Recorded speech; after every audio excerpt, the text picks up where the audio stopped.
and time, and this is the Spiritual Discussion Program. I'm Saad. I'm in Southeast London in Bromley, and with me, are you there, Gregory? Hello. Welcome, Gregory. Where are you today, and how is the weather where you are? Well, still in Brussels and raining. Raining. Okay. So here in London, it has been bright, sunny all day. A few clouds only, and temperature about 22 degrees, so some over 20 degrees. So nice and warm. So welcome, listeners, to the Spiritual Discussion Program. The aim of our show is to introduce you to the spiritual knowledge in the light of truth, the Grail Message by Abrushin. And we have always a new topic every week. The topic for discussion tonight is Knowing Implicates You. Knowing implicates you. You are welcome to join us with any questions or comments.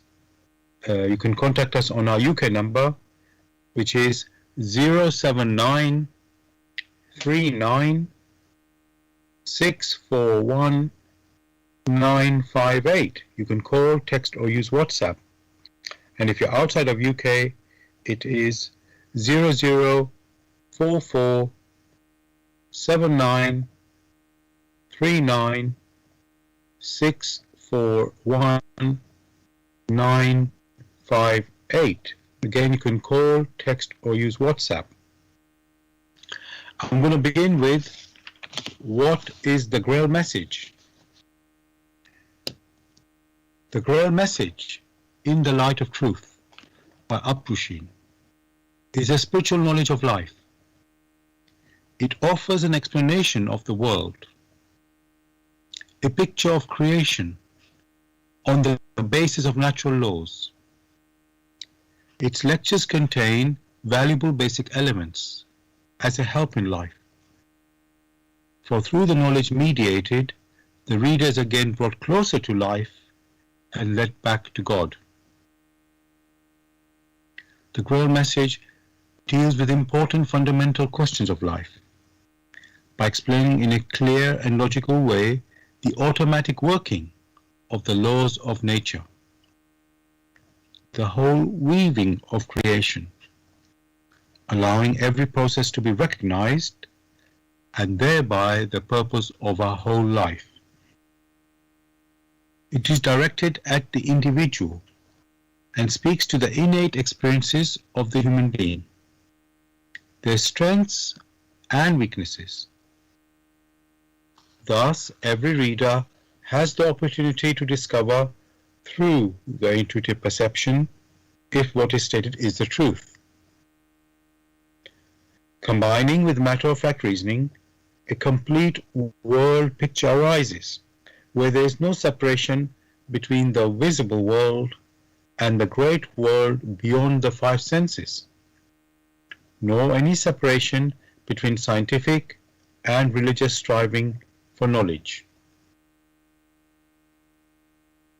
I'd like to give you a couple of quotes from the author of the Grail Message, Abrushin.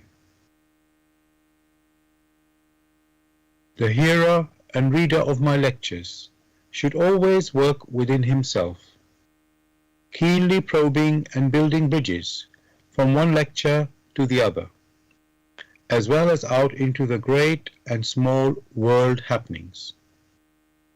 Only then will he be able to understand the Grail Message and find that it gradually shapes itself into one complete whole, without leaving any gaps. Again and again, in all the happenings, the reader will come back to the basic features. He can explain everything without having to change even one single sentence.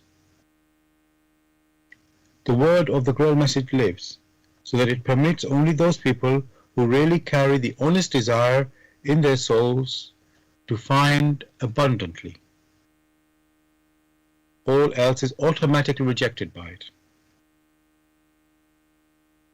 For the arrogant and those who seek superficially, the message will remain the book with 7 seals. And I'd like to give you one more quote from the author. I wish to fill the gaps which have so far always remained unanswered in the souls of men, and which never leave any serious thinker in peace if he earnestly seeks for the truth.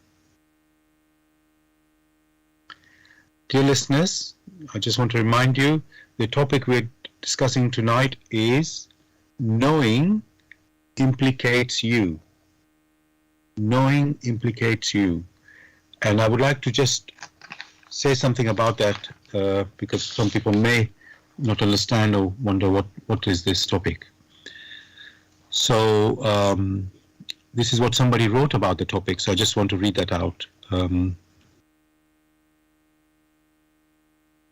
want to explore how people choose to live in denial when they choose willful ignorance. It is because knowledge implicates them. Acknowledging an injustice begs the question, or what did you do when you found out? And the guilt is that they are not willing to bear. And that is their guilt, that they are not willing to bear. That they are guilty of inaction. So not knowing allowed them to wear a false cloak of innocence. They have the ability to simply say, I am or was not aware, and feel completely absolved from any form of ethical or moral accountability. But this innocence is false and unearned, because knowing implicates you. So listeners, hopefully that has given you something to think about. And so I welcome you to ask any questions or comments. You can contact us on our UK number, which is 079 39 641 958. You can call, text or use WhatsApp.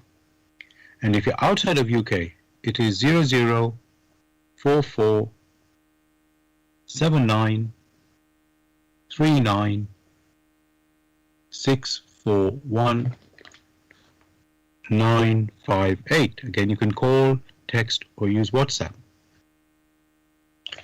Gregory, as usual, I like to look at the title and look in the dictionary what the words are there, meaning of the words are. Although we have said what the topic is about tonight, it's just to, let's say, reflect on these words. So the first word in the title, the title is knowing implicates you. So the first word there is knowing. Now I looked that up in the dictionary and I found a couple of meanings there for knowing. It says one is showing or suggesting that one has knowledge or awareness that is secret or known only to a few people. And the example they give here is a knowing smile. And the second definition it's given is done in full awareness or consciousness. And the example they give there is a knowing breach of the order by the appellants. So Gregory, can I ask you to say if this definition, there are two definitions there, are, let's say, accurate? Accuracy must be looked upon from a reference framework, not a relative framework, but a reference framework from which all that exists must be looked at. So the expression knowing, the first challenge is what could that be from that particular reference framework? there are two parts. There is the awareness, which was mentioned in the dictionary. Having an awareness of something does not grant you the capability of automatically making changes. The best one may hope for first is through one's thoughts, in order to ensure that changes may be implemented. So the word knowing, which one may say the equivalence being aware, it's okay, but not sufficient, because to know, to be aware of something, and not having the ability or capability of influencing a change for the better means much. For the next phrase which one may consider is knowing, being aware, and so what?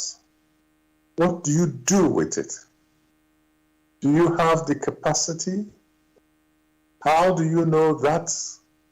Or the second step, how is also know that to improve a scenario in accordance with this reference framework is the way forward. So there are different aspects which have to be looked into.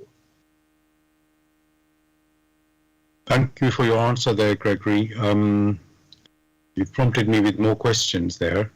You made a reference to a reference framework there, and also you mentioned about that there's an ability, you can know something, but then knowing there has to be an ability to act as well. So knowing on its own doesn't, you can't do much just by knowing. There's something has to happen after you know something. So I think first of all, I would like to just go into the reference framework that you've been talking about, you've referred to. So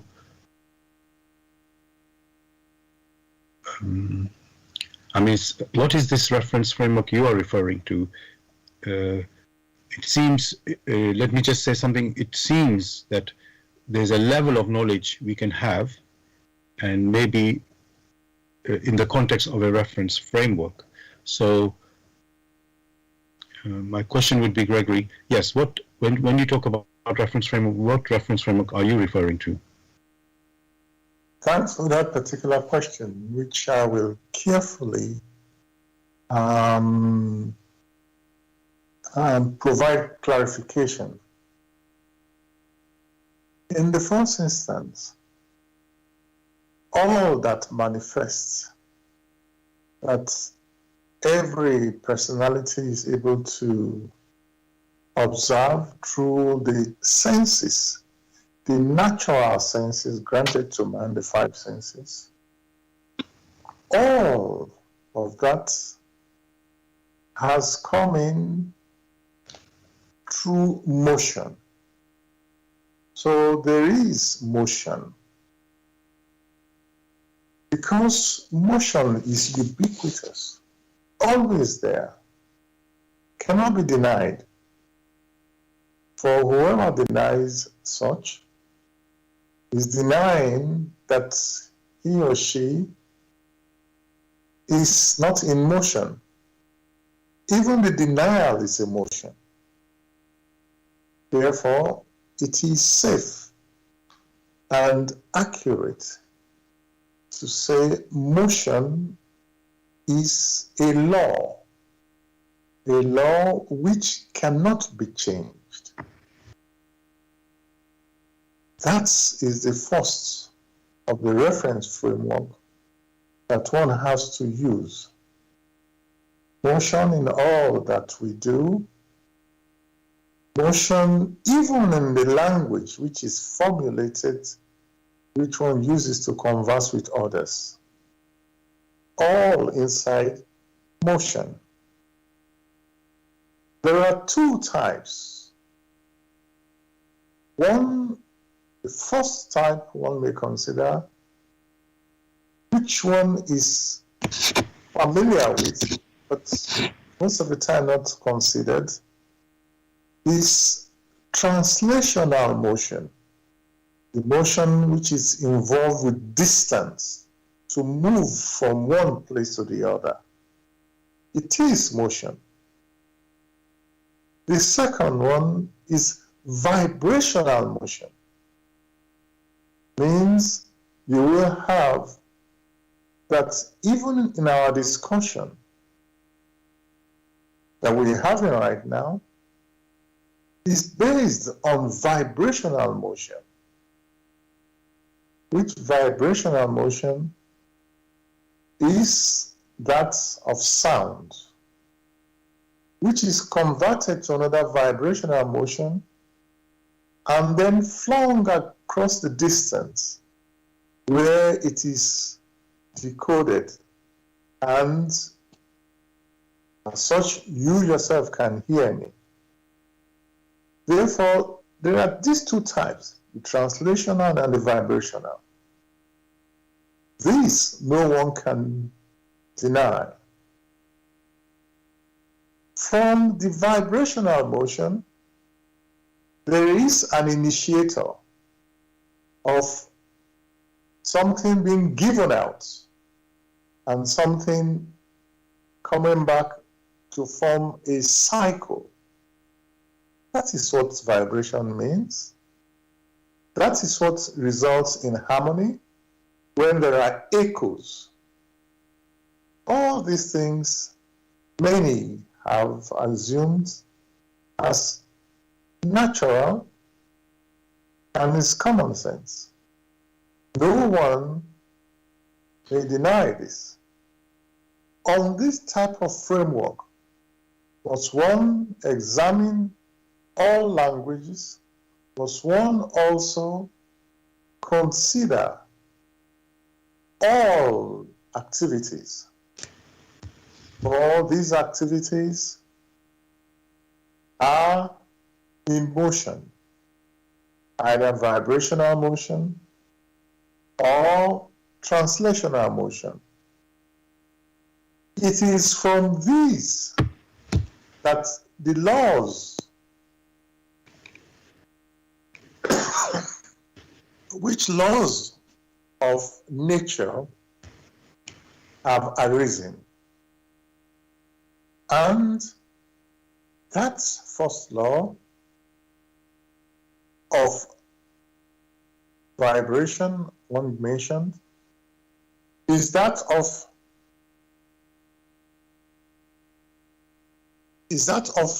reciprocity.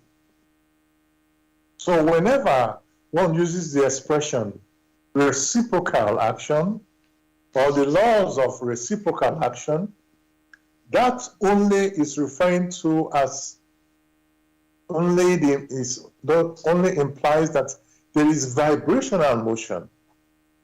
That means there is the giving out, similar to the way we breathe out and also breathe in.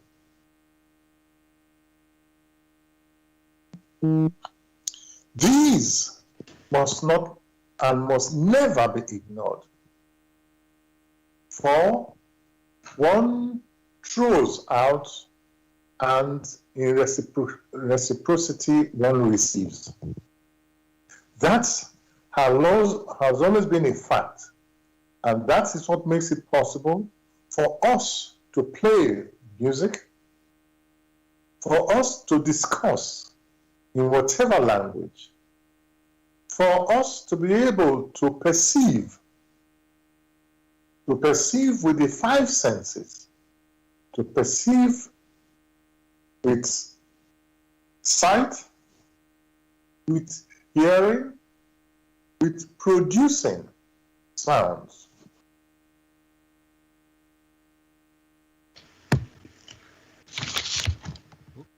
Sorry. Therefore, one has to consider very carefully when one is referring to a reference. Reference in the sense that this is what everyone does. Every object, be it a tree, be it an atom, be it a stone, these are all in vibrations. So the law of reciprocity or reciprocal action stands because it is based in motion, which motion is permanent, is continuous, never stops in nature. Therefore, one can speak of natural laws, never stops in creation. One can speak of creation laws. That being the case, it is also possible to consider that you have here in nature accumulations. By accumulations is that what one sees as a stone is an accumulation of different substances, accumulation of different atoms, what one refers to as a language is only an accumulation of different words. The question which everyone must ask themselves, how come we have this accumulation? And how do we understand these objects? Objects would be personality. They are not points. They are accumulations of things which have come together. What brings them together? For whatever one considers, be it the language, be it a human personality, we have accumulations of different entities. Therefore, one can also say that in all naturalness, there is the law of the attraction of types, different types, or there must be something common to these different types and make them come together to form an accumulation. Therein you have the law of the attraction of homogeneity. Where there is no homogeneity, then there will be no accumulation. One had to make this clear to understand the basis on which questions are discussed. The basis on which the work in the light of truth is based. It is not an abstract sentence, an abstract scenario, but that which occurs every second, every day, every hour, for all that manifests, through which we are able to perceive with our physical senses, and also through our intuition, which is non-physical. So these are the considerations. These are the reference points, the reference framework from which one may proceed. Whatever the question is, whatever the manifestation, be it in the arts, as you have in music, or be it the so-called sciences, as you may talk about in the physics, in the chemistry, in the biology, whatever it can, one may care to call it, or even in the so-called religious circles. For the key point is to understand within this framework consistencies. So if there is a happening which has been mentioned, which is inconsistent with these laws, which one has mentioned, which laws are not abstract, but are things which are ubiquitous, which we use daily, hourly, then it is only right from that framework. From there, one may say something is near right and something is not very right. With that, I will stop, because it has been a fairly long clarification. Thank you for that answer, Gregory. Yes, you said a lot there, and I think you were emphasizing the need, when we talk about knowing, having the knowledge of these laws, you could say laws of motion you were talking about, and from this you mentioned the laws of nature, and basically if we nothing happens outside these laws of nature, is what I understood from what you were saying. And so I don't want to proceed to the next question immediately yet, but what I would like to say is that my next question will be about really the knowing. Does it mean you must know the laws of nature? So before I ask that question, I just want to tell the listeners, you are listening to Bless Radio. This is the Tuesday evening spiritual discussion program from 6 p.m. to 8 p.m. UK time.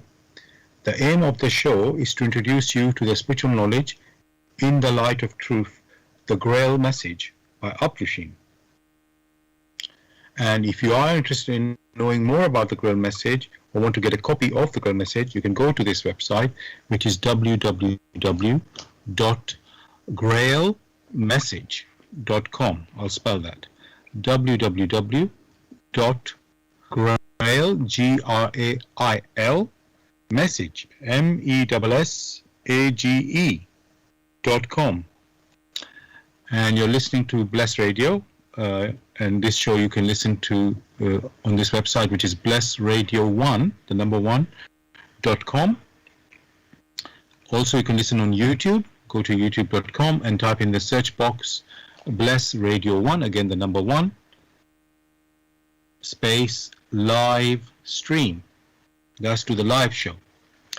You can also listen to the recording of the show also on YouTube by going to youtube.com and typing in the search box Bless Radio 1, again the number 1, Bless Radio 1, space Grail Message, and then space the topic, the title of tonight's topic, which is Knowing Implicates You. And of course you can listen to our previous shows as well on YouTube. And if you'd like to ask any questions on or have any comments on the topic tonight, which is Knowing Implicates You, you can contact us on our UK number, which is 07939 641 958. You can call, text, or use WhatsApp. And if you're outside of UK, it is 0044 7939 641 958. Again, you can call, text, or use WhatsApp. Gregory, what I want to ask you, so the topic tonight is Knowing Implicates You. And we've been focusing on the word knowing, and you've talked about the reference framework, which we refer to the laws of nature, being that reference framework. So my question on that, Gregory, would be that if you don't know about these laws, does that mean you don't know? When you're looking in any situation that you're discussing with someone, or you're saying something to someone, is it, if you do not know or consider that there are natural laws as a reference framework, then does that mean you don't know? What you're saying is you don't really know about this thing that you're going to talk about. The challenge has always been the depth of knowledge that one possesses.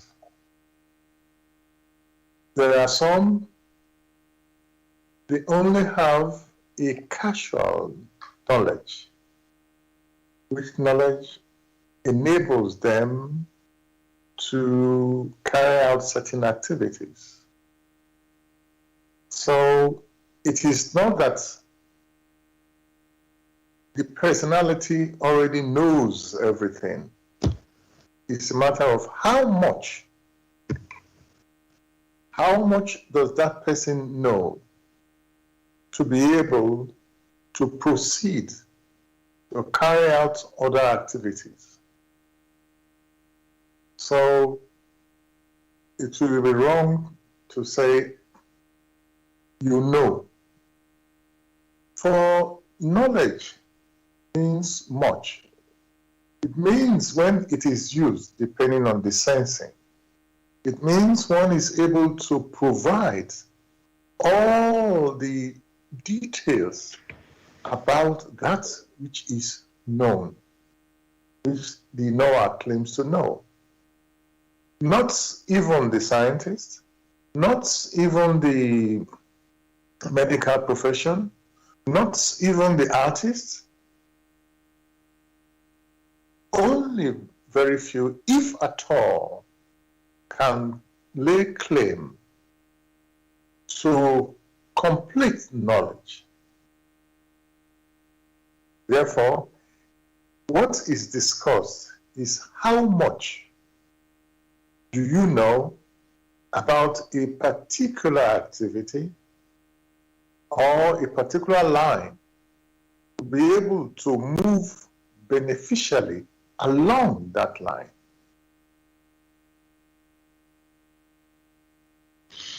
Thank you for that answer, Gregory. You've again clarified the context of how we should look at these things. So thank you for that. Yes, because we can't say we are really knowing, exactly what is happening in a situation. It's, well, I would say it's almost impossible to say that. So thank you for that clarification. Now, so going back to the topic, where we're saying knowing implicates you, and it was referring to, let's say, some injustice in general that you see, and then you don't act. And then maybe you use the excuse, or, well, let's say this is happening to someone else, the injustice is happening to someone else. So you feel that, oh, because it doesn't affect me, I don't need to be involved. Otherwise, it will be like some extra effort on my side, which, why should I worry about it? It's not a problem for me, it's somebody else's problem. They need to sort it out. So if I use that, Gregory, as an example, really, so if you do see something injustice, Gregory, going on, which is happening to someone else, should we respond like really point it out? And because everything has consequences, Gregory. You take an action and something going to happen, and you're thinking, well, like I said, that somebody else is suffering that, not me. So if I involve myself, it's like I'll now be part of that situation now. So Greg, the question is, should we respond when we see an injustice? Should we respond to it? It is quite remarkable that this is only considered on one side, and not because of the limitation on our capabilities to perceive. Very quickly, some things are classified as injustice, and some things are allowed to go on without further questions. To be able to determine an injustice, one must bring into consideration one's capabilities to perceive not only the final manifestations that many see here on earth, but also be able to have an insight. What lies behind all this? Because seeing from the final manifestation and not having a knowledge of the motives that have prompted these final manifestations only makes the observer, who already makes a conclusion, guilty, because that observer is only being one-sided. What many may refer to as injustice is a comparison between one thing and the other. That is what one meant when one talked about the reference framework.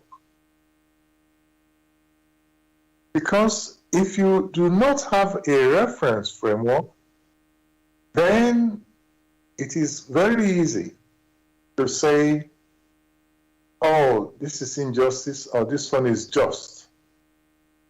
Why? Because you yourself cannot see the motives that has moved the final manifestations which one sees. In many cases, you may see an injustice in the sense that you can now see a final manifestation, but because you do not understand it until the whole explanation is given, you yourself already have an attitude. Which attitude springs from habits without caring to understand what lies behind it. And therefore, it is the motive which lies behind that will judge something as injustice or justice. The final manifestation sometimes you yourself can't understand. For example, someone goes to the hospital to have an operation. Of course, you already have the impression, because of your inner attitude, that you understand the motive why the doctor is operating, to make some corrections. Otherwise, there will be no need for an operation. And in that doctor's operation, there are instruments, sharp instruments. You can also imagine someone in the streets with the same sharp instrument. Of course, you already judge that that person who is holding such sharp instrument, not in the doctor's surgery, may be up to no good or may cause some harm. Therefore, the motives of some of these things must be considered and not be too quick to judge justice or injustice.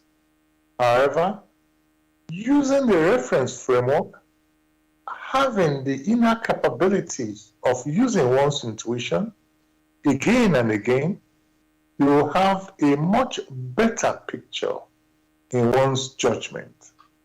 Else, the injustice may be coming from you who, in their limited capabilities of perceiving, put something in creation which is bound to come to return to you when it is matured.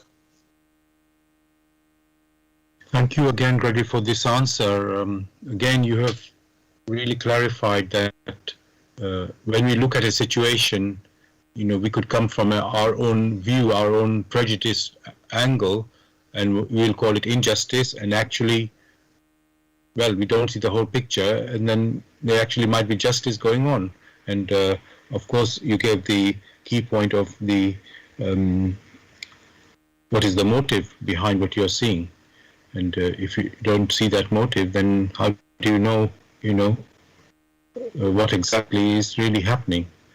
So I was going to say, my other question would be, Gregory, then, should one be neutral when they look at any situation rather than coming from, like you say, you use the word habits, and let's say you could have some views, and so you look at a situation with your personal opinion, let's call it. Should one, Gregory, stay completely neutral when looking at a situation? Then you could say is being unprejudiced. It would be better to never remain neutral, but to sharpen one's intuition to perceive in that particular scenario whatever the motives could be, permitting yourself of the scenario, the final manifestation, also permitting yourself or striving to understand the motives, what set these things into motion, and where things would go. You have a much broader picture before a decision is made. In the process of getting all these things together, one would not say one is neutral, but whatever accosts you, which attracts your attention, helps to awaken your activity, albeit the time of the manifestations which one perceives with the physical senses, with also one's intuition. That training must be ongoing, must be persistent. Only along such a framework can one make the necessary changes. For if you don't have the overall picture, then the likelihood will be that you cause so much confusion. A simple example is what is referred to nowadays in climate change. At the initial stages, many denied because they had not permitted themselves to look at the whole picture. Many would say, well, I'm using fossil fuels here, and it only affects my neighborhood. only affects my climate. But one can already know that the winds have no boundaries and that the oceans, they move, right? There's always motion there. The wind pattern carries moisture from one place to the other, and therefore a change in one place must at the same time may or could have an impact in another. Only when the combined effects, only when the connections are seen, that is when many start responding. So, oh, initially we did not know. But again, ignorance of the connection, you can only blame yourself. So in that case, you implicate yourself because the final reactions or the final returns will surely come. Thank you for that answer, Gregory. You said sharpen the intuition there, and I was going to ask on that. First of all, how do you know? What is your intuition? Because sometimes we do get, let's say, thoughts or ideas coming in, and there's some people say, "Oh, one side of me thinks it should go this way, one part of me says this way, another part of me says something else," and it's like opposing, and you don't know which way to go. So, but with intuition, it seems to be clear. Things seems to be somehow clear, and it is not as odious as many consider. At the beginning of our discussions, one mentioned motion, and there was the examples. That is the first intuition, motion. And one also mentioned that there are basically two types. Translational motion, which you move from one place to another. That is a second intuition, or could be an arm of intuition. And there was a mention of vibrational motion. That is also an arm of motion. Then there was the simple example of blood circulation as vibrational. There was the simple example of breathing in and breathing out. That's one may refer to as given by intuition. Even vibration alone is also an intuition. So on a step-by-step basis, one can build up. There is the human intuition, which human intuition already takes for granted that these motions, these perceptions, which had been discussed, are in place. On the one hand, there are the instruments of perception, of the physical perceptions, what we refer to as the five senses. These five senses in the physical plane which we live only perceive that of here in the physical plane, on the earthly plane. However, it does not rely only on the earthly. There is the other, which is the intuitive. So, a personality that is aware or becoming self-conscious. It is the self that provides the intuition.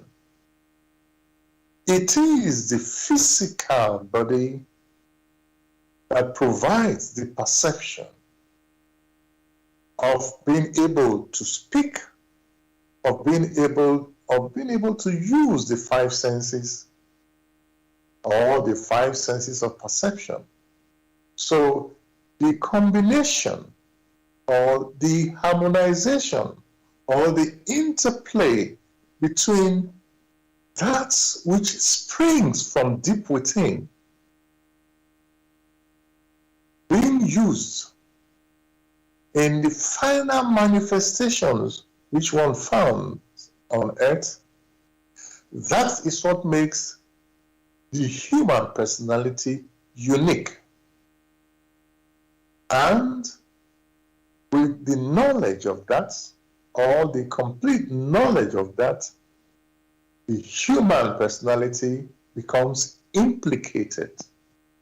If it is too indolent to sharpen its intuition, which intuition is necessary so as to work in harmony with that which has been provided, what then happens?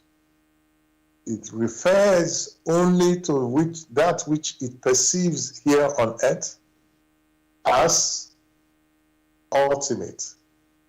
That's one may refer to as the over cultivation of the intellect. Whereas to have a deeper, a more complete picture, a more complete scenario of becoming the growth and the disintegration which is bound to time in this presentation. The intuition must be called to it. Thank you for your answer again, Gregory, there. I'm just thinking of some scenario where, like we started with, there's some injustice you see, and you're wondering if you should stand up or you should keep quiet. And I know you talked about, are you sure that is really, well, you didn't say those words exactly, but first thing is, let's say, does your intuition recognize that this is actually an injustice, or is actually something else behind it going on which you can sense it?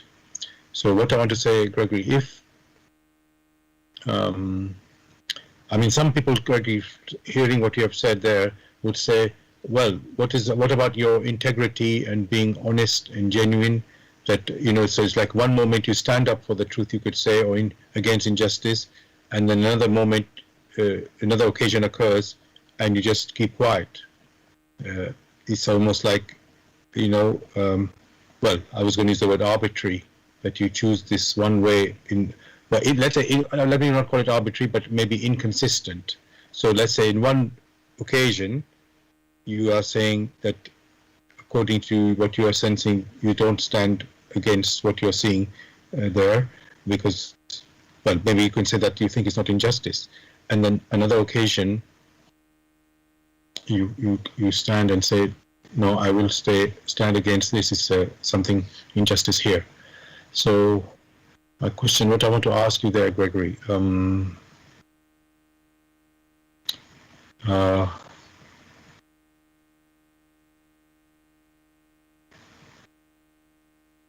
okay, this intuition, Gregory, where you say you have to sharpen it, to get it to really see what the situation is, what the motive behind something is.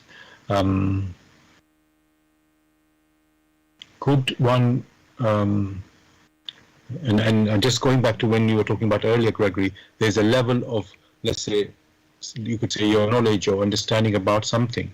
So, and you can only act according to what you see. You can't act, you don't know what you do. If you don't know something, you can't act on it, but what you know, you can act on it. So assuming agree that nobody ever, or let's say most of us will not know everything behind a situation. We will just see something of the situation, and then we act in that situation. So my question would be, Gregory, would you, let's say, in one situation, you senses, your intuition, let's say, sensing that I need to stand up and act, right? And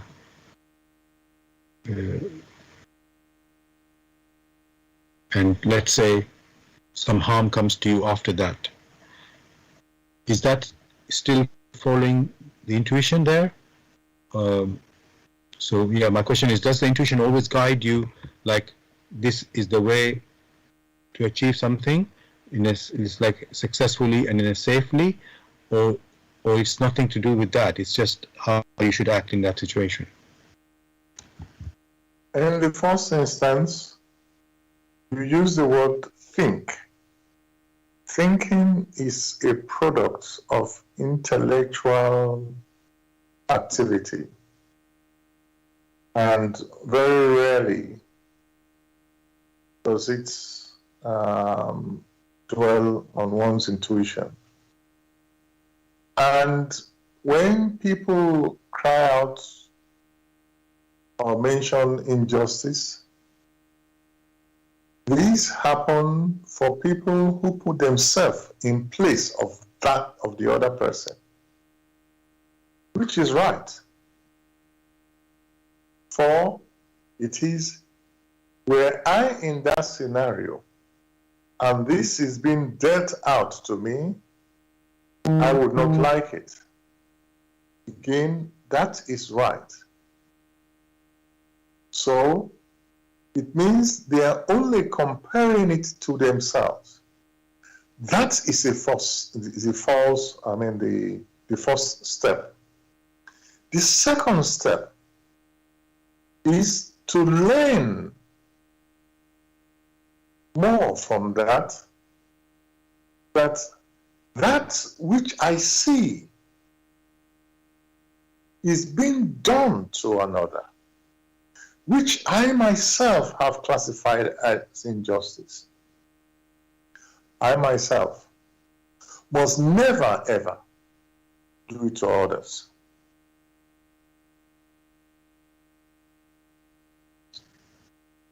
Gregory, could you just repeat the last? Sorry, I missed the last few words you said. Yes, please. Having observed something being done to another, and you put yourself in that particular scenario, and you do not like it, within yourself you judge it as injustice. That is fair enough. That could be for you the first intuition. The second most powerful intuition is that which has been done to another, which I totally disapprove of, I myself must never ever do it to others.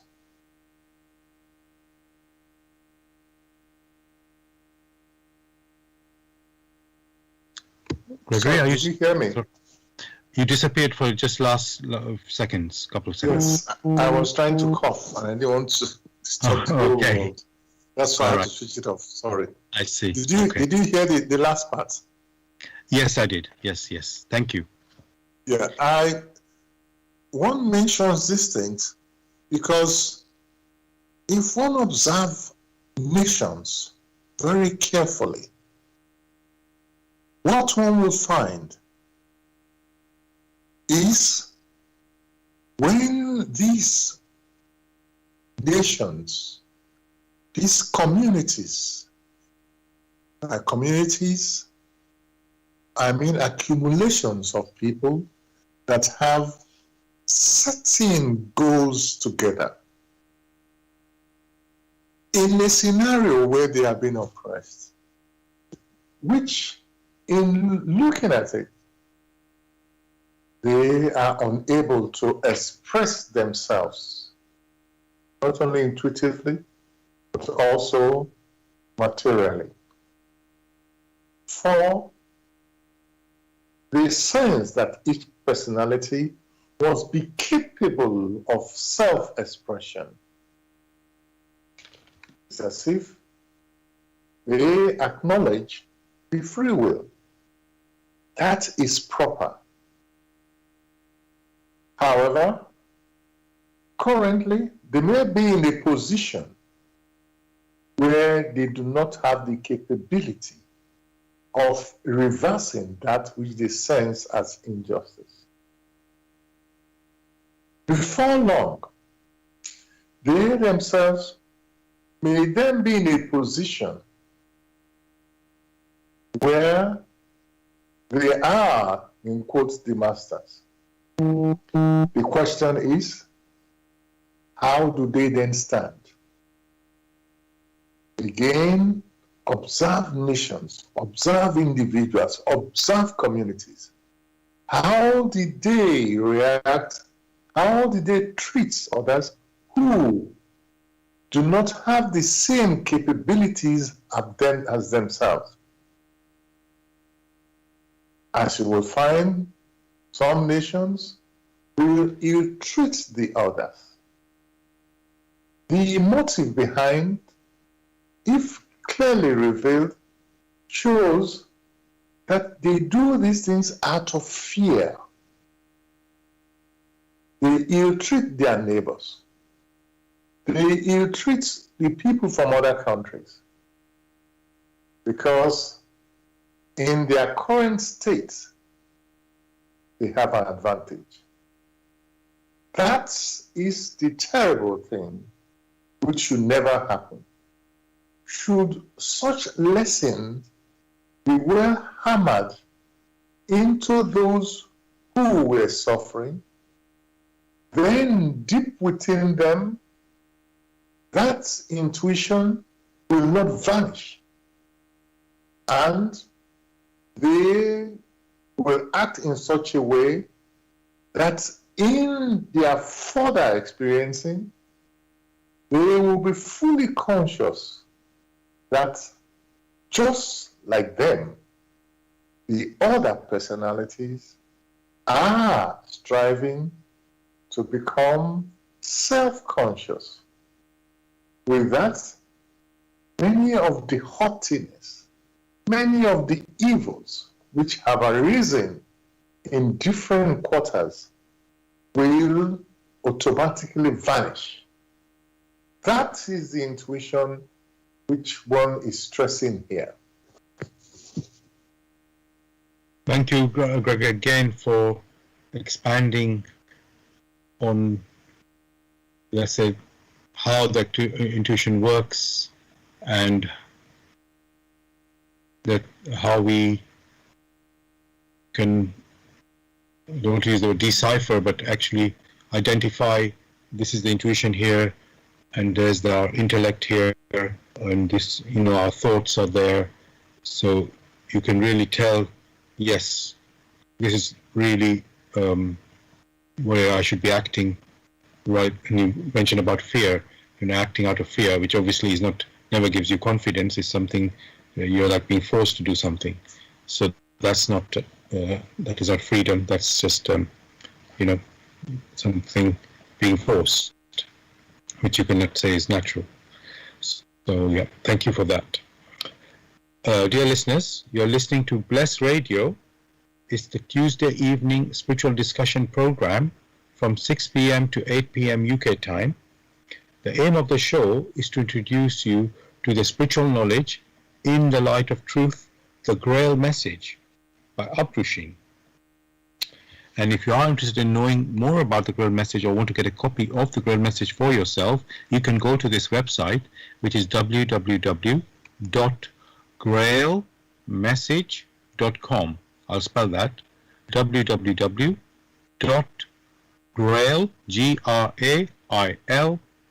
message, MESSAGE.com. And the topic we're discussing tonight is knowing implicates you. Knowing implicates you. You can join in the discussion with any questions or comments. The number to contact us on our UK number, it is 079 39 641 958. You can call, text, or use WhatsApp. And if you're outside of UK, it is 0044 79 39 641 958. Again, you can call, text, or use WhatsApp. And we are broadcasting on blessradio1.com. That's the number one, blessradio1, the number one.com. Also on YouTube, go to youtube.com and type in the search box blessradio1, the number one, space live stream. And you can also listen to the show, the recording of the show. Go to youtube.com. That'll be, the recording is 24 hours later, the next day, basically. You can again go to youtube.com, type in the search box Bless Radio 1, again the number one, space Grail Message, and then the topic of the show, which tonight is Knowing Implicates You. And of course you can listen to our other previous shows as well. Gregory,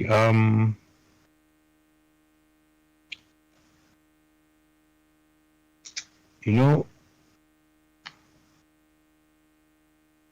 we started earlier about the topic saying that people pretend, or let's say are in denial of something they have seen, and then don't take any action.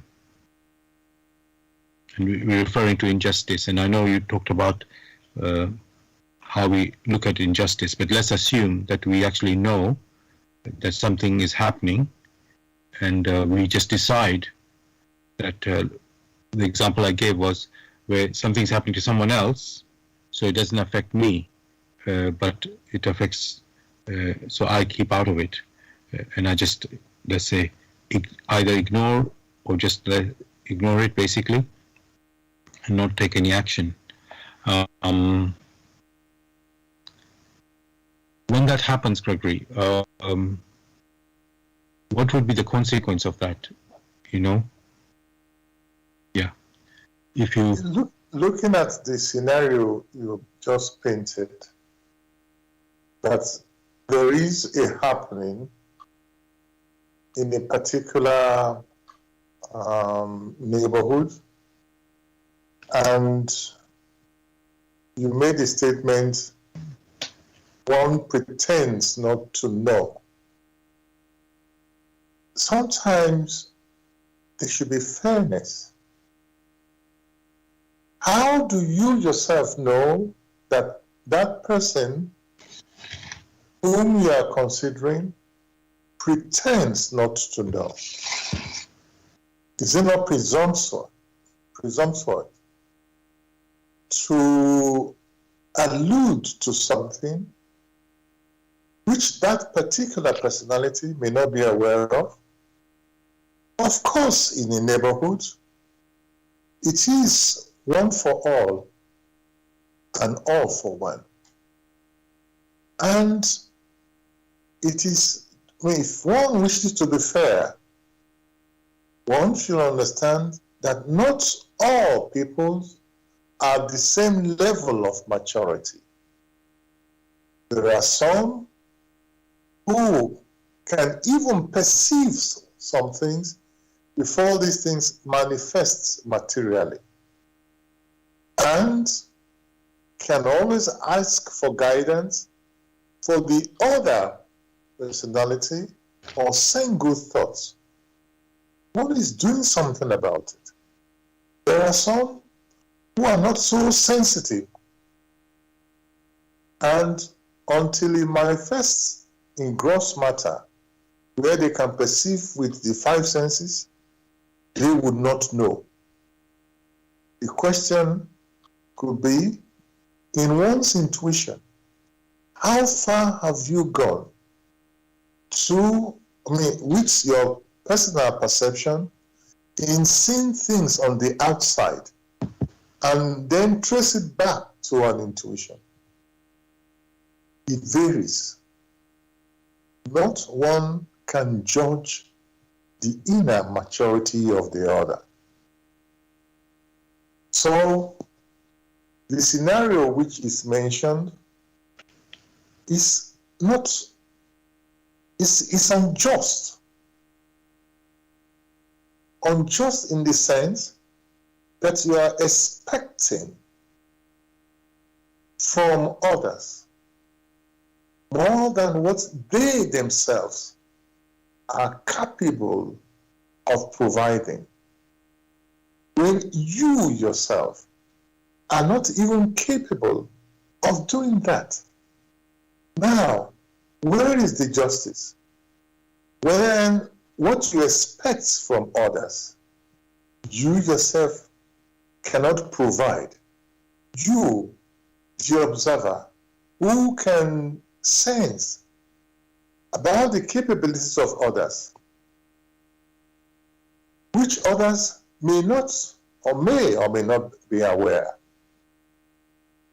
Therefore, it is a scenario where one's assumptions are not even consistent. The best one may do in whatever scenario is to send good thoughts. If, on the other hand, one feels so strongly about it, then one will not only send thoughts, but can also make inquiries and pray for guidance to know how to respond to all this. For the motives that drives many activities are so varied that it becomes almost impossible if one does not or hasn't refined himself to be able to recognize one's intuition. Because all that you see that has manifested or is manifesting, they have a source, a beginning. It is that beginning, combined with the various returns, that forms, in quotes, the destiny of another. One thing can be very clear. Whatever a scenario, a personality has found itself, others who are observing should be able to send good thoughts to help that personality through the challenges, because you yourself cannot predict what challenges awaits you in the future. Thank you for that answer, Gregory. In that scenario, I was talking about someone else suffering or suffering injustice, and then how you respond. But now I want to think of some situation where, let's say, I myself say that I want to stand for something. Let's say I have my own. I'm going to use the word campaign, where not a campaign to promote myself, but a campaign where some rights you want to have, in this country or in that area that you're living, but unfortunately, the place you're living, they are quite repressive, and when you stand against what the, let's say, government there or people in authority there do not agree with what you are proposing, they can, torture you, you can say, and to put more fear into you, they can even hurt your relatives, let's say. It's like you could say almost like a blackmail. And so in this scenario, Gregory, where you are standing for yourself against something, some sort of issue that you strongly believe should be dealt with, and when there's this risk of your even losing your life, should one still go ahead with that, or is your life not worth losing in this type of situation? And as I said, and also there's an impact on your relatives. When you stand up like this, there's a risk that they will be hurt as well. There is always a risk. A risk in action, a risk in inaction. For many, they have to weigh both in order to move forward. Therefore, it is not right to say you do nothing. For weighing both is some form of activities. The question is that, should I stand? Of course you should stand. But the question is not whether you should stand or you do not stand. The real question is, how should you stand? How do you go about dealing with this challenge? Of course, initially it seems daunting. And that is where one's intuition comes in. That you yourself have seen this thing manifesting physically. It is there. It is not doubted. The question is, how do you respond to what has now manifested? But one should never forget, before this manifested, the way it has manifested, it had a source. Is it not better to be proactive, to do things in such a way that they or these returns would have changed the nature of their manifestation? That is when you think back.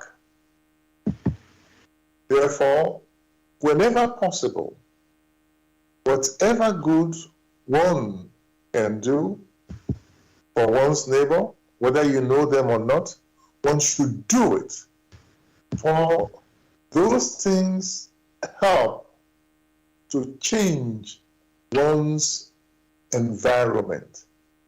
Not the physical environment as such, but the personal environment which surrounds the human personality. This personal environment consists of our thoughts, the way we care to think, the way we care to carry out our activities, the way we care to evaluate our personal intuitions, the way we care to read things, the way we care to write things. All this and the returns of our past activities which have matured and are returning. All these form the personal environment of the human personality and will help him mold, will help him or her mold his or her outlook, how one should respond to a particular challenge. So it is not a matter of very quickly, I will do this, I will do that. The question which one has always mentioned is, what is the motive? Where does this come from? Could it have been avoided? If no, because things are the way they are now, how should I respond to it? But how you respond to matters depends to how you have prepared yourself. A simple example, a goal or a manifestation is to run the marathon. You yourself want to come first in the marathon. Have you ever seen one running the marathon without preparing for it? And now it's time to face the challenge of marathon. You want to come first without having prepared for it? You must have been making preparations here and there, such that when the challenge then comes, to a large extent, you will know, depending how prepared you are, your preparedness, you will know to a large extent how to respond. And for the other personality, whom one may so care about, do not consider that they themselves are not maturing. For some, they can see the inner emptiness, the stupidity of the rules that have been brought in by states all over the world, the stupidity of human presumptions which have made things come to this state. That personality must also learn from it. In the accumulations of these experiences, and then in the sharing of these experiences, people mature, such that further down the line, those experiences which should have manifested had one not had such pre-experience in and know how to respond to it, then further down the line, those experiences would have been more severe. But having matured from the experiences one has gone through, you find that the environment which the personality has built, such will dissolve like snow or like ice in the sun. That is the dynamic activities of the framework which we were referring to, which framework concerns everything, not only in the language, but all that man is capable of perceiving, not only with his physical senses, but also with that which is non-physical, albeit that which is of spirit. Thank you for that answer, Gregory.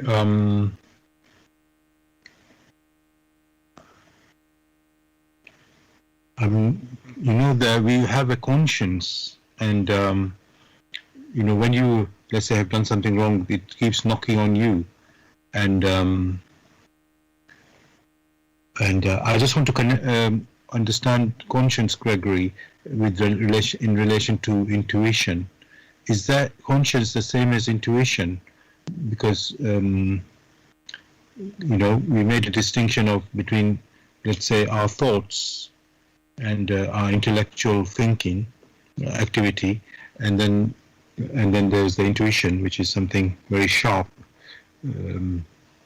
So my question is, Gregory, is conscience like the same as intuition?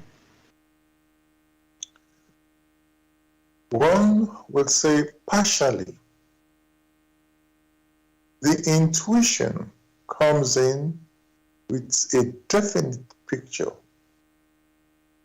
What is referred to conscience is more of an accumulation of inputs from different sources, which accumulations only mean there are those who have matured better than yourself and are like guides and are supposed to, in quotes, support the maturing human personality.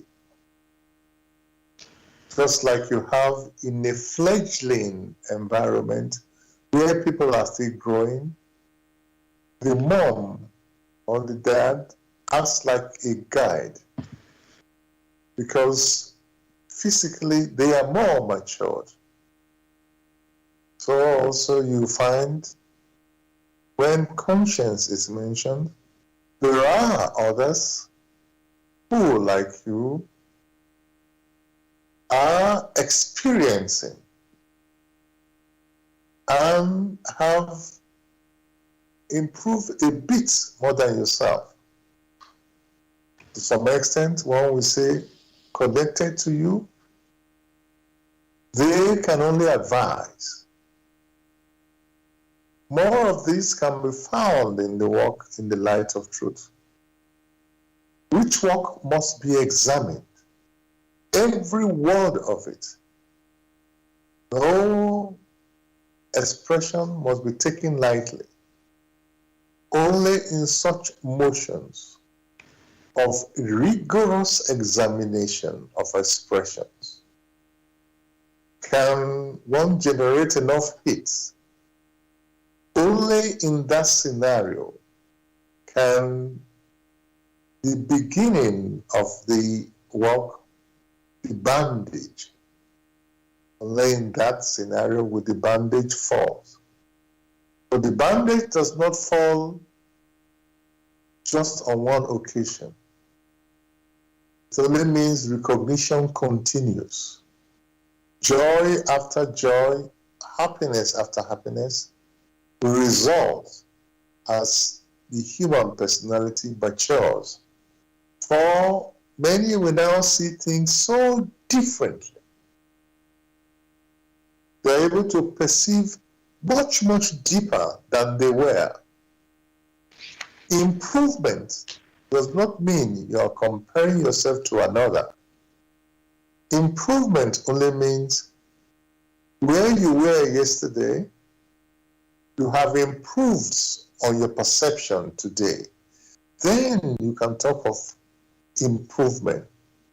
Else, if you are comparing yourself to another person who, to a large extent, has sunk, you yourself have sunk. So, when conscience is mentioned, there are other personalities involved. But that is not the topic for today's discussion.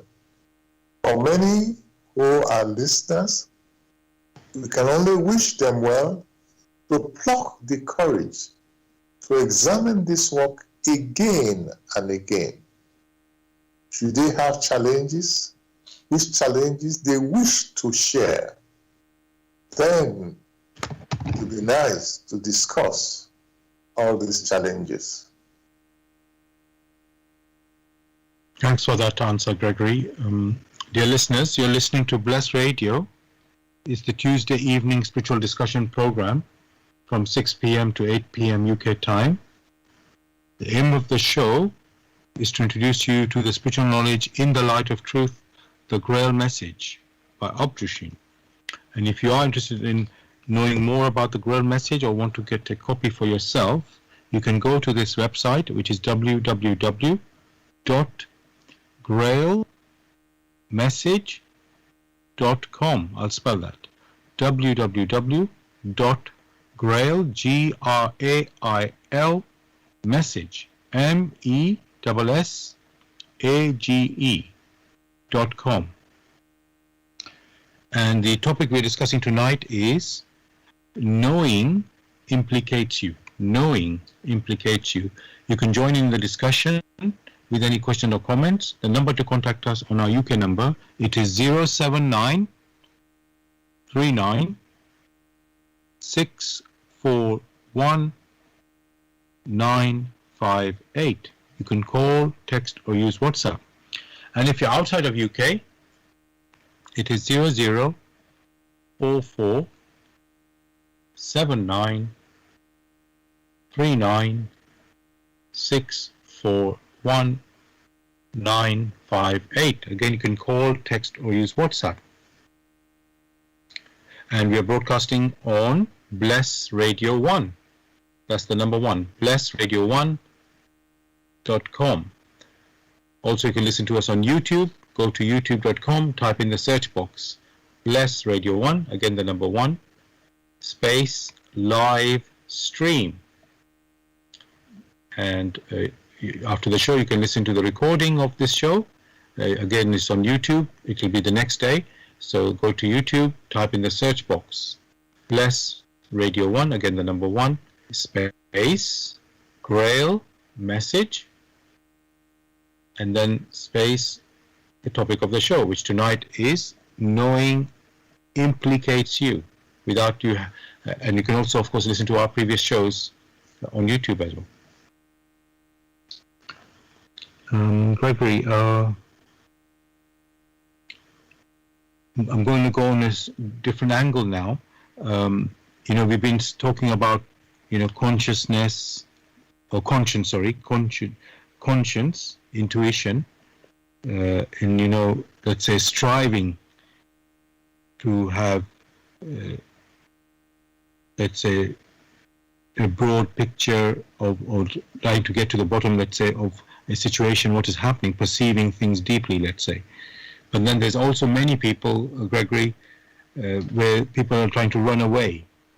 They drink, they smoke, and they just want to forget what is happening around them. They somehow cannot handle the pressure of life.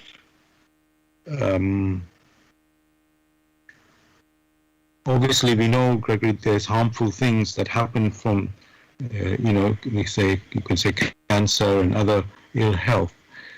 Affecting their health. Does this, getting into smoking and drinking, does that also affect our intuition and, ability to perceive? In weighing matters, does these activities of, let's say, drinking or smoking, does that affect our spiritual abilities? In the first instance, what you yourself mentioned are gross material activities, like drinking. What he didn't say, is it drinking water, or drinking wine, or drinking alcohol? It is assumed you mean Yes. Drinking alcohol. Yes. If someone says, I drink alcohol, and I drink a bottle of alcohol in 10 years, will you classify that one as drinking? Of course, no. If I drink a bottle of alcohol, you never mention how big the bottle was. In 1 month, you will say, well, you don't call that one drinking. However, once you mention drinking, if it is taken in such a way that it will impair the proper activities of the performance of the bodily functions, that is what is harmful, because it impairs, it degrades the functionality of the different cooperation of, say, one's sensory perceptions. So, since that one inhibits or to some extent incapacitates the functionalities of this, then the challenge is there. Consider some who are unable to see, some who are unable to use their ears to perceive. How will they then listen to music if their ears don't work properly and they cannot hear the music? How will they then enjoy music? Which music, to a large extent, when you listen to music, it goes straight to the spirit. Therefore, whatever impairs the channels or clogs the channels through which strong impressions go to the spirit, that is not right. Because there must be harmony between the human intellect and the human intuition in giving and receiving. Whenever it is impaired, then there is likely to be one-sidedness. And one-sidedness leads to collapse, since only one side is considered and the other side is not considered. So, smoking, one may ask, where does it belong? Does it cause cancer? Does it sort of disturb the bodily functions? Each personality must answer to that. For before too long, there will be an accumulation of tobacco, which accumulation sort of impairs the lungs. After all, when one inhales these tobacco substances, they go to the lungs. And these substances are deposited there, very fine in nature. One may dismiss it as nothing. But as you may well observe, if you have a clean surface today and there is smoke going around, after about a week, after about a month, go back to that clean surface. All you need to do is to touch it. You find a fine layer of dust has been deposited on it. The same thing happens with some of the stuff one just mentioned. Others might have excuses. But do not forget, many things are done by habit.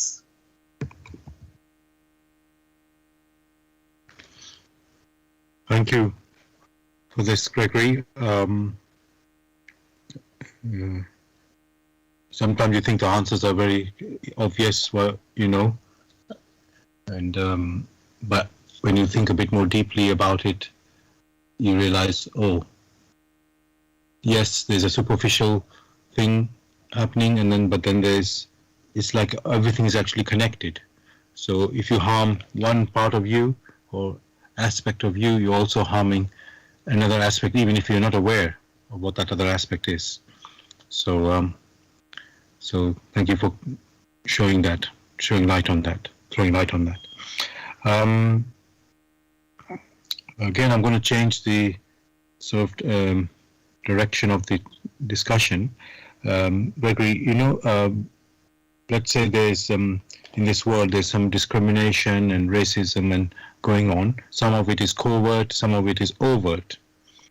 Obviously, the overt is very clear, and you know, but then there's the covert, which let's say there's a news story I just saw just before I started the radio show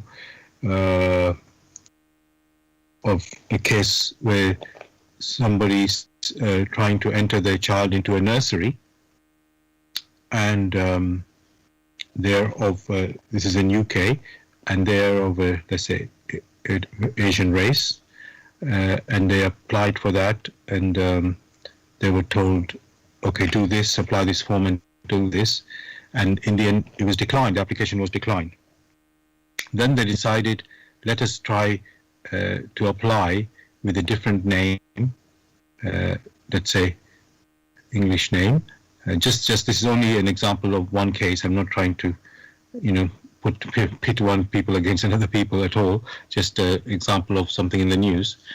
So, and then they found that the application was accepted, and now it wasn't done once; it was done a couple of times, just like almost to say it wasn't a random sort of, let's say, error or something, and so they could see clearly, oh, there is something going on here, discrimination going on. So they have decided, okay, we will take these people to court. That is, let's say, the victims or the people who are felt that they have been discriminated against, they have decided to go to, or let's say not yet go to court, but they've just put a letter to the, let's say, that nursery saying this is what has happened, and you know, that is a discrimination, and we want you to say sorry for that and do something about it.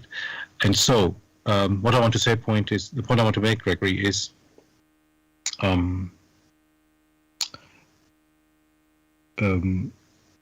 when this sort of things happen, where, you know, on the surface, like I say, you may not see something like that, discrimination taking place, but let's say through other examples of it, you see, oh no, that is really happening here.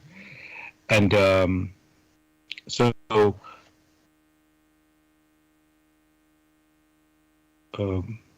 my question is, Gregory, should one like expose that like this, in this way, or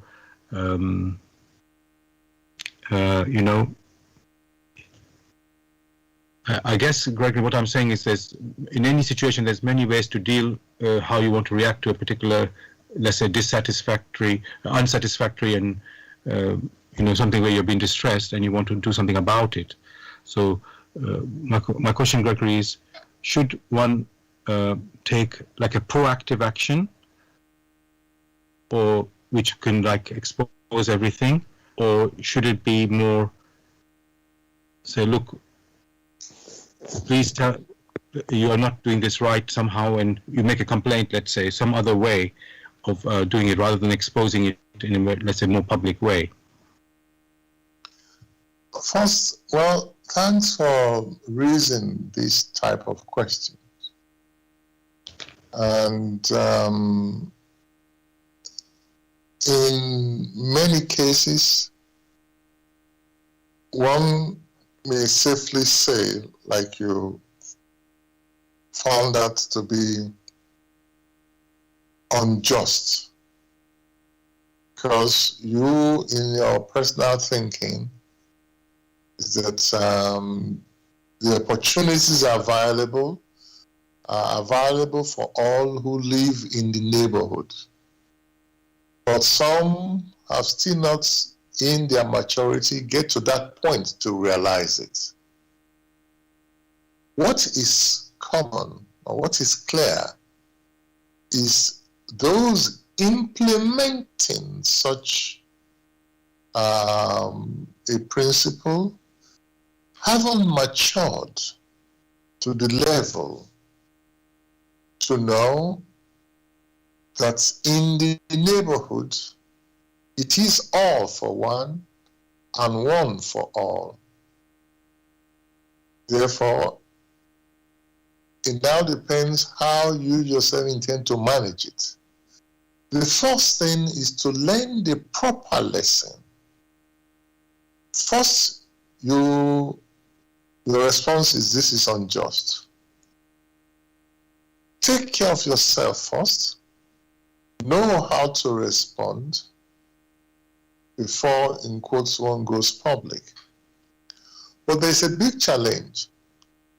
One should never think that those things happen in isolation, that only in this particular community does it happen.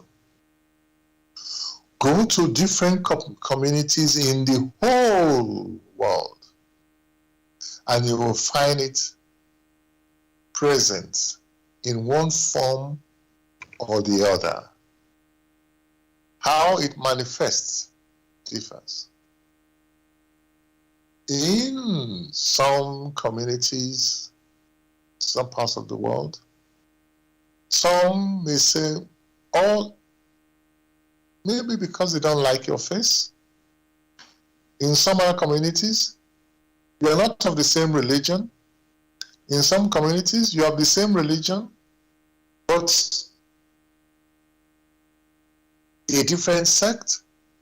In some others, you have the same religion, but some other thing. So, in some other communities, you are from the same family. In some communities, You are from the same mother and from the same father. All these nuances are there. These are facts and not fictions. Therefore, you yourself must know that you cannot ask from another what they don't yet have. That means the right understanding of a community, that it is one for all and all for one. In that case, once you have learned the necessary lessons, you are fully prepared to deal with future challenges. Because if one has learned the necessary lessons, first, he or she will ensure in his thoughts, in his physical activities, mental activities, they will never ever do such things to deprive their fellow human spirits, who, like him, is striving for maturity. They will not expect their fellow human spirit to give to them that which they, their fellow human spirit, do not yet possess. So, having learned the necessary lessons, to be surprising, or it would not be very surprising, if you implement that which has just been discussed, how many a challenge will vanish. Because by then, through this type of lessons, you have prepared your inner environment to be as luminous and as bright. Before long, it is those people who, for one reason or the other, which they cannot explain, who may then come towards you, sensing the lightness and the joy which you yourself possess, who would like to participate in learning from you. That is one aspect. As to the aspect of exposing, that is a possibility. But the question normally is, what on the long run do you hope to achieve? One should well know that there are some responses from neighbors which can be deadly. If one considers, as is said in many circles, you remove the protecting layer of a cobra. Once that cobra realizes it's been exposed, of course it will rise and strike. So there are many who, in their activities, have steeped themselves in evil. And of course,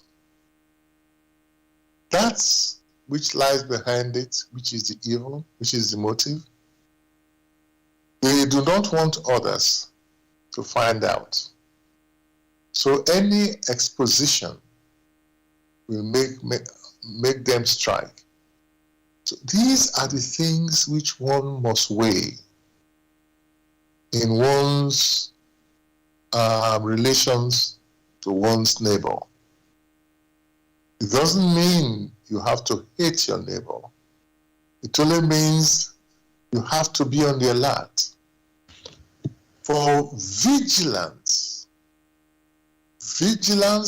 of the intuition, vigilance of the intellect is in itself motion. It requires motion. Such motion as to be able to put things together, to be able to perceive the motives, and to prepare themselves, to prepare yourself for future challenges. So that is how these things manifest. You yourself can perceive the challenges. Then the necessity arises to prepare. But it is better to be on the alert, to learn from the now. That means you must live in the present to be able to perceive of these challenges, to take them back deep into one's spirit so that they become firm experience, such that all those terrible things that you yourself have experienced, if you implement it within yourself, such that you will never mete it out to others, then before long, your path, therefrom, become brighter and brighter. Thank you for that answer, Gregory. I've got another scenario now. When there's let's say a court case with a, let's say, jury trial, and the judge tells the jury to look at only the facts which are presented in that case and make their judgment on those facts alone, not to allow, well, they're not supposed to hear outside stories any case, but even if they do hear, let's say, some hearsay or something outside of the court, if that happens, like a news story or something, they're supposed to ignore that, only, base their judgment on what is presented in the court case. And now, Gregory, sometimes, we know there will be cases where there's the full facts, let's say, or certain facts are either not known or withheld, possibly withheld, and that if they were presented, they would have totally changed the outcome of that case. And so it's like you go by the letter of the law. The judge says you have to follow the letter of the law. That's how it is. Even, if somebody might be convicted and they're actually innocent, and vice versa, it might happen just because of the either lack of evidence or some, let's say, even if the evidence was not maybe twisted or something. So I'm not saying which way it might be either way. So that's what the jury is instructed to do, go by the facts that are presented. And then, Gregory, we said we have our intuition, and maybe the intuition telling us something different from what the facts are being presented. So do we then decide according to the letter of the law, which says these are the facts, you go make your judgment on these facts, even though you might think, oh, actually it's not quite like this. It may be which will turn the thing completely the opposite way. This is to say, somebody might get convicted when they should be innocent. So, Gregory, what in this scenario, what can one do?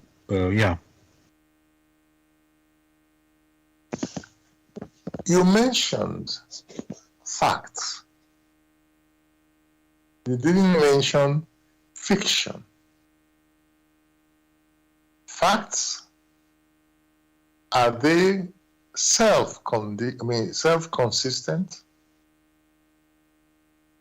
When facts are mentioned, these are happenings. These occurrences or happenings must be consistent with the reference framework which one always referred to. Only then can one be happy that indeed these are facts. If these facts, which are claimed to have arisen from this particular scenario, are to be examined not only intellectually, but also in accordance with the reference framework, that is also intuitively, which intuition is also bound by these laws which one had talked about. If they are examined along that line, and they are not consistent then whoever said made such statements are indeed judging themselves. The example of Pontius Pilate is clear, where Jesus was brought before Pontius Pilate. And in accordance with the so-called facts at that time, Jesus himself was questioned.